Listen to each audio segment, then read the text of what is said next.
Welcome to the Beyond the Bestseller podcast. I'm your host, Kelly Schuknecht, and today's guest is Lois Frankel, author of Nice Girls Don't Get the Corner Office. Actually, it's still Nice Girls Still Don't Get the Corner Office. So there's something to talk about there, because I think there was a there's a revision or a new version of the book.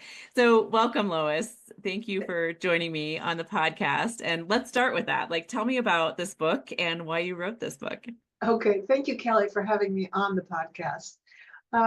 Yeah, it was interesting because the first, and there's a long story here, the first, which I'll try to make short. The first version came out 20 years ago. Okay, and I wrote it because I kept, as an executive coach, I kept seeing women make the same mistakes over and over and over, and I wanted a book for women where they could coach themselves to success. They didn't necessarily have to have me right in front of them, but they could have me either in their ear or reading about me. So I wrote a book that I called Quit Being a Girl. And that's because that's what I used to say to my clients. When they would tell me things that they did, and I'd say, honey, you got to quit being a girl. That seems very non-PC in 2025. Yeah, it was non-PC, quit being a girl. But they knew what I meant was that they were acting in ways they were taught they should act in childhood. That's really, when I talk about quit being a girl or nice girls don't get the corner office, it's really about you can't act like the nice little girl you were taught to be in childhood and expect to achieve your adult goals. Okay. Mm-hmm. But when I submitted the book under my title, Quit Being a Girl, the powers that be at Time Warner Books, they had the same reaction I did. Love it. Well, yeah, but then they changed it to Nice Girls Don't Get the Corner Office, which I said, you realize if you call it that, I'm going to spend the rest of my life saying you can be nice and you can be successful. And that has proven true. Okay. Yeah. Mm-hmm. That people say to me, I never read your books because I thought you were going to tell me I couldn't be nice. No, nice is necessary for success. It's not sufficient. That's the premise of the book. So 10 years later, I realized, things had changed a lot. And I went back to the publisher and I said, maybe we should do an update, a 10-year, an anniversary update. And they said, oh yeah, great idea. So I wanted to call it Nice Girls Still Don't Get the Corner Office, because I had thought in 10 years, maybe we wouldn't need this book again. Mm-hmm. But it has remarkably stayed on the Amazon top 10 books for women, business books for women, for 20 years now. So wow. It tells me that, it's striking a chord. Now so that's where Nice Girls Still Don't Get the Corner Office came out. So now we fast forward to 10 more years. Now we've got 2024. And my publisher called me and said, we want you to write a 20-year update. And I said, I just noticed that cute little dog walk right behind you. Just adorable. So I said, no, I didn't want to do it. And I said, I'm not really sure there's anything more to say and blah, blah. Then we had our election. And I said, you know what? I think there is a lot more to say. And so I started looking into it. I thought about the Me Too movement, and I thought about people working remotely from home, the whole thing about self-care now that's so important. And so I agreed to do it. So there'll be a 20-year anniversary coming out at the beginning of next year. Okay. So nice. That's the story, how it went from iteration to iteration. Love it.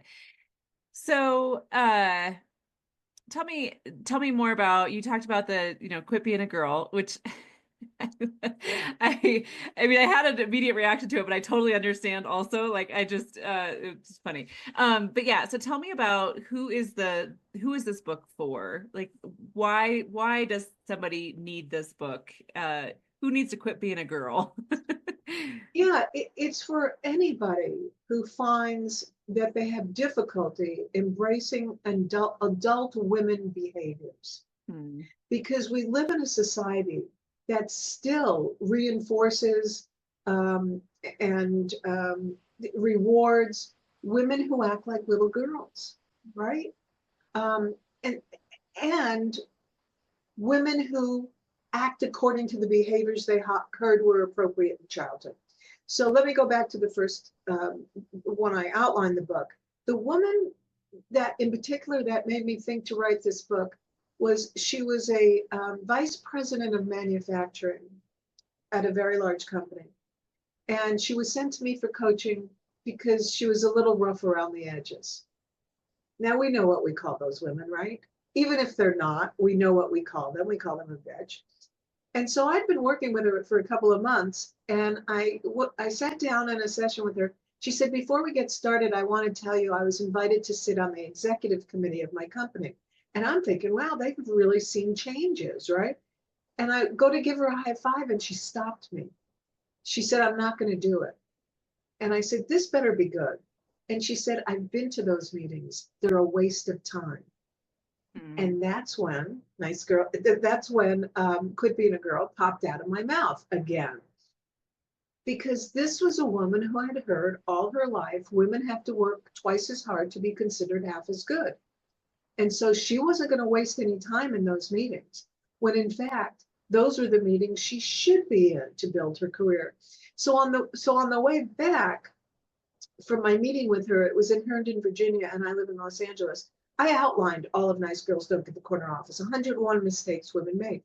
And I just went back to thinking about my clients who are typically, at that time, they were typically in the 30 to 45, 50 age range. Mm-hmm.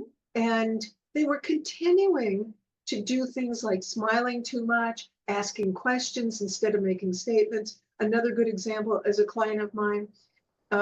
She was sent to me, and back then you have to remember you were sent for coaching, right? We're talking about 20, 25 years ago. You were sent for coaching because there was something wrong with you. Now everybody wants a coach. But she was sent to me for coaching because her staff was like in an uproar. I mean, she was having a revolt on her hands. And so I, went in trying to figure out what's going on. And it turns out she had another coach who had told her she came across too strong. It was a male coach. She came across too strong and she needed to soften up and she needed to ask more questions instead of telling people what she wanted. Wrong. So I said, play out with me how this works. And she said, okay, well, what would you think if we did this?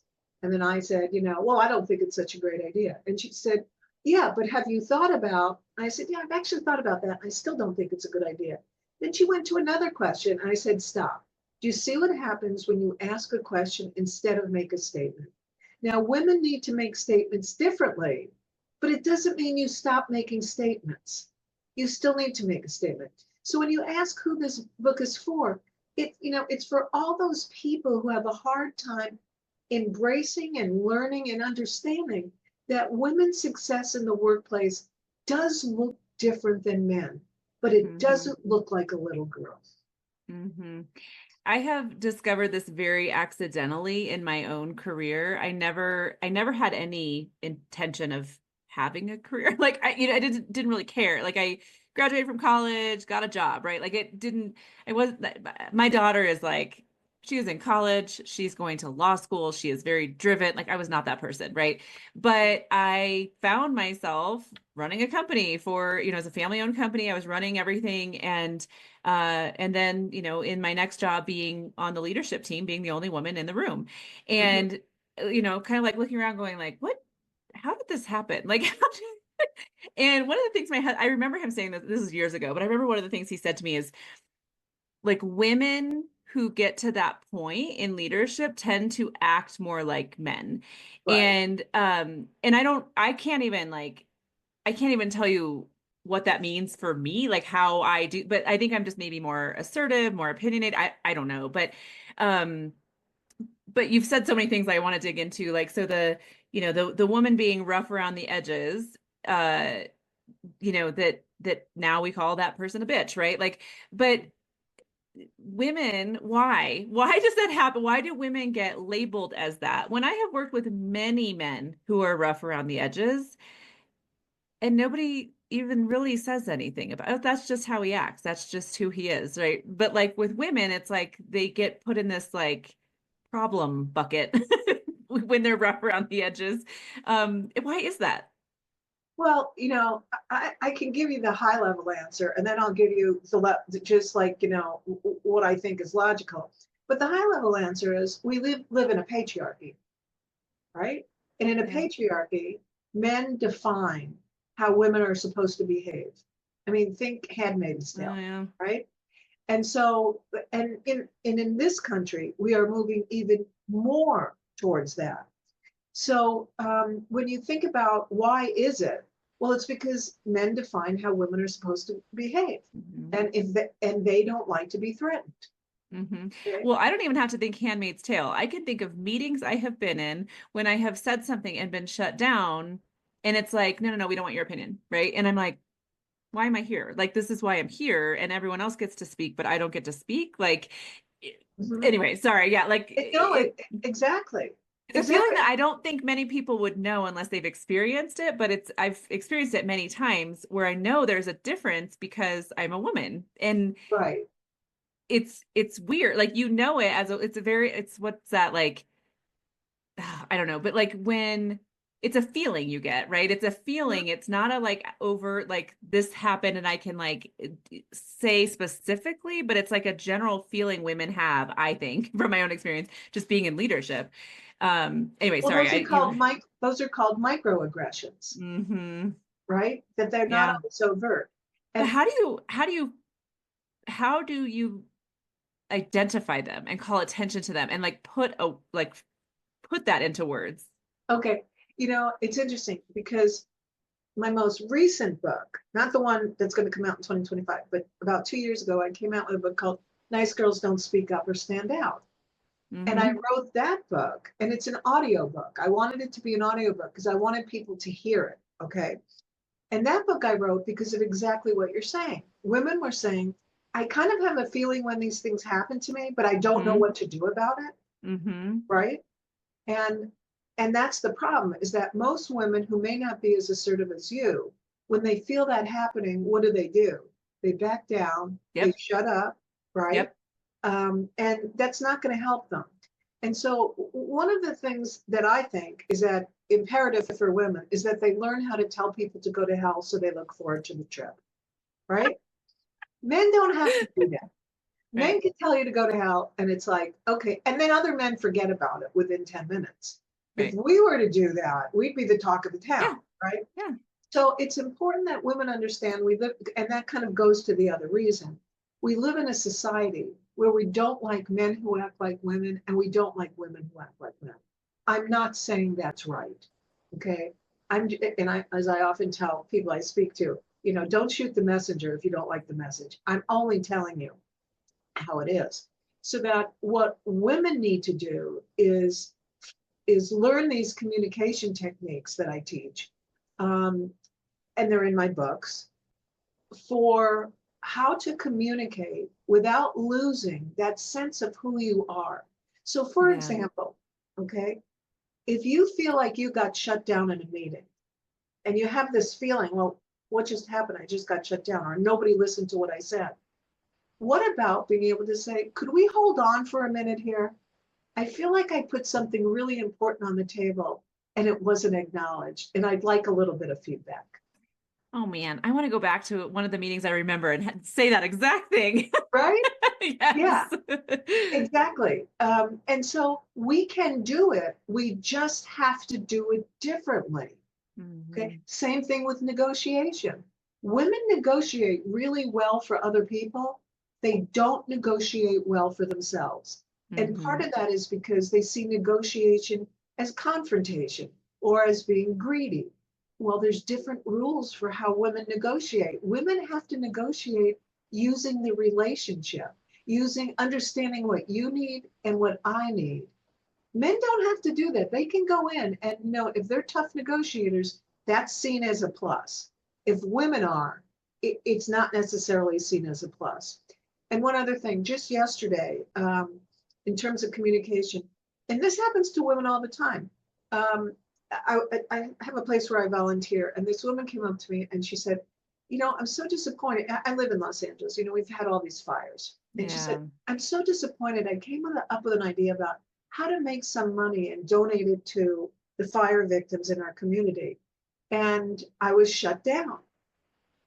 And I said, so what are you going to do? And she said, I don't know what to do. They told me that it's not part of our mission to do this. And I said, are you just going to take that? And she said, well, I don't know what to do. So I gave her a model. It's called the headline model. I said, I want you to go back there and I want you to say, I've thought about it and I disagree with your decision for these 3 reasons. Then she came up with 3 reasons why her idea was a good one. Okay. And she said, it's not going to cost us any money. It's not against our mission. So it's not in conflict with it. And number 3, it's our duty to help people in our community. So those were the 3 things. And then women have to use a tagline. And I said, your tagline could be something like, so I'm asking you to reconsider, and I'd like to move forward with this. Now, there's a nice way of disagreeing without being disagreeable. I didn't say go back and say, you're wrong. You're dead wrong about this. I mean, I would feel so strongly about it. I might do something like that and risk my reputation. But anyway, there's another example. Yeah. Yeah. So your message is really like, this is the reality of being a woman in a professional setting. And here's how to not work around it, but like some of the tools that you need to be able to not survive, but like, I don't know. All of that's right, Kelly. Yeah. Work around it, survive, right? And hopefully be able to grow in your career, right? Without those things that are holding you back. I love it. I mean, I'm so glad I had you on. You were one of the first people when I was doing research for guests on this show. You're coming in. I've had a lot of episodes that have aired before yours is going to publish. But you were one of the first that I had researched, found your book, and wanted to have you on. And now I'm like, it's coming to me like, why? This was exactly the mission that I had for this podcast, right?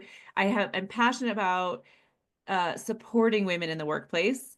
And I think that passion comes from a lot of just the experiences I've had feeling not supported in the workplace and being successful accidentally in my career, right? But like I got to this point where I looked back and went, wow, like I don't really know what I did that got me to the place that I got, but I want to help other women get there, right? Like and learn that they can do more than they think they can, or that they're being told they can. That was maybe like a theme I learned at the kind of the end of my last job before I started my company. Was I was learning that I was being told who I was, and I realized after I left and started my own company that like, oh, those were things that people were putting on me and not really my, I actually was capable of doing more than what they were allowing me to believe that I could do. Exactly. Right. So anyways, I'm so glad that you came on, Lois. Tell me about, so we started with Nice Girls Still Don't Get the Corner Office, which will have a 3rd edition coming out next year, but you have several books in the screen behind you. So tell me about the overview of all of the books that you have. Right. So that was the first one. Then the second one that came back to me after it made the bestseller list, it was a New York Times and Wall Street Journal bestseller. They came back and they said, okay, we want another Nice Girls book. I hadn't been thinking of a franchise at all. Believe me, it's, I'm a coach. And so they said, we want you to write Nice Girls Don't Get Rich. And I said, I'm not a financial planner. I'm not sure I'm the right one to write this, but you don't have to be a financial planner. Just talk about the mistakes women make with money. And so I said, okay. So then that became book number 2. Then the 3rd one, a friend wanted to co-write a book with me, and I agreed to it. And it's called Nice Girls Just Don't Get It. And it's really about all the things in life women don't get because they don't negotiate, they don't ask for them. It's not just about work, it's about work and life.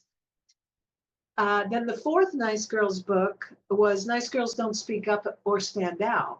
And that I've already explained how I did that one. Now, in between, I wrote one that was called See Jane Lead. And I think the publisher only bought it because I made it contingent upon writing another book for them. It was my least popular book. People don't know anything about it. Again, it wasn't my title. I wanted to call it Leadership is a Woman's Art. I think it might have sold a couple more books, but I think my editor had just had a baby. It must have been in her head that, see Jane do these things. So anyway, I happen to think it's a good book because it's a it's a blueprint for how do women lead successfully. Just didn't do as well as the other books. It's still out there. Um, and I had written before, I'd written a book called Women, Anger, and Depression, Strategies for Self-Empowerment. I probably wrote that one about 40 years ago. And that was published by Health Communications, and it's still in print. And it's just about how, and it's when I was a psychotherapist. And it was my experience looking at women who were depressed because they couldn't get in touch with their anger. Once they got in touch with their anger, the depression would lift. Now, it's not always the case, but at least for many of my clients, it was the case. And then there was one other book that Fast Company named the best unsung book of the year that it came out, and it was called Overcoming Your Strengths. And it was for both men and women, and it was about how, again, early childhood messages impede our ability to develop behaviors that would be more functional and productive later in our careers.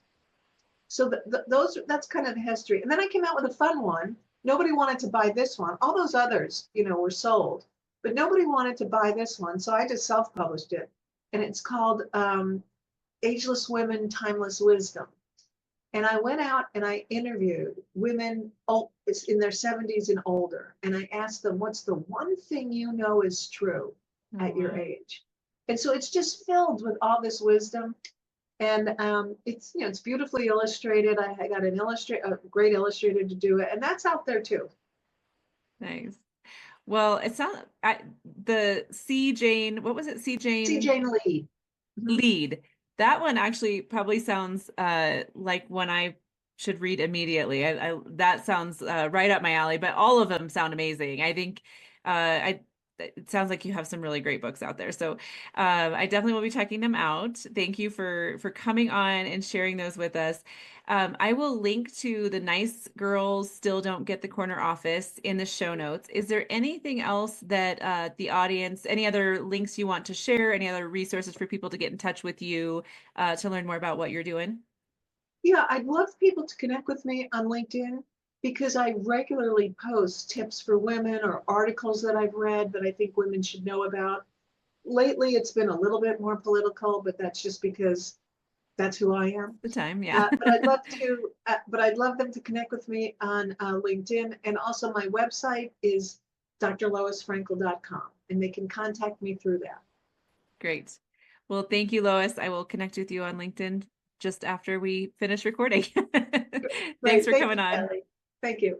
For a community of women writers to support and inspire you on your journey, join the Author Power Circle. Connect weekly with fellow authors, stay accountable, and move your book forward in an encouraging community. Learn more at kellyshuckneck.com.